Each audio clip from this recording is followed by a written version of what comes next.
Hey guys, I'm not advertising for them, but 2004 6.0 F250, that back one right there, I ended up just hitting the firewall.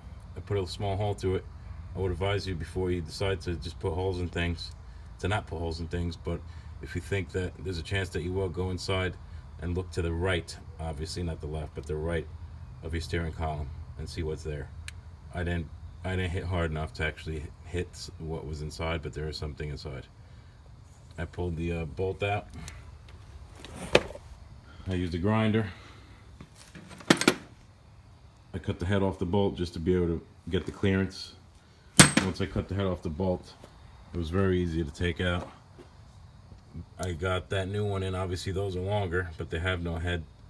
So I was able to actually put it in the hole. I got a big bar and I sledgehammered it in. I wouldn't recommend it, but these bolts are awesome because I did not lose one thread. I was able to hand tighten everything until I was able to actually put the torque wrench on it. These bolts are awesome.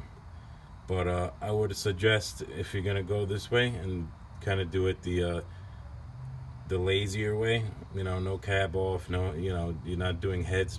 I did a compression test on this engine. I know every single one of my cylinders is perfect, so there's no need to pull the head gasket off. I just wanted to kind of I want to bulletproof it, honestly. So anyway, don't do that, but if you have no other choice, that's what you do. Okay, on this side I got them all. I just got to get the back one, which I'm going to try to show you a picture of. The back one's all the way over there. It actually has no nut on it, as you can see, because I just did this, and before I forgot, I wanted to take this video. So long story short, in order to do that, actually those three that are pictured, you need to actually pull this whole housing forward. The easiest way would be to, there was a cover on this. They're held on with screws. Nothing crazy. Not all those, just those little ones. Pull the screws out, pull the plastic off. You go inside.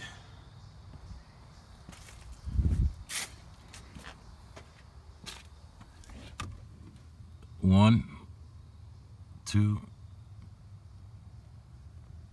three.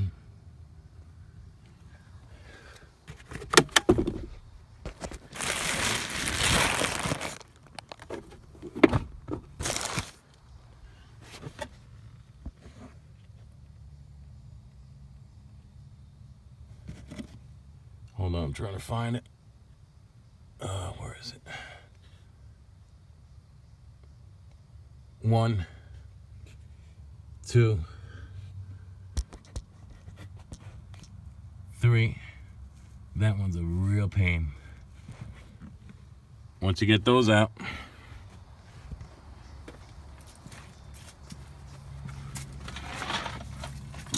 you're able to pull this up. This is all, I actually pulled it up further, but for just, you know, before, I didn't want to leave everything hanging. So I got the stud in.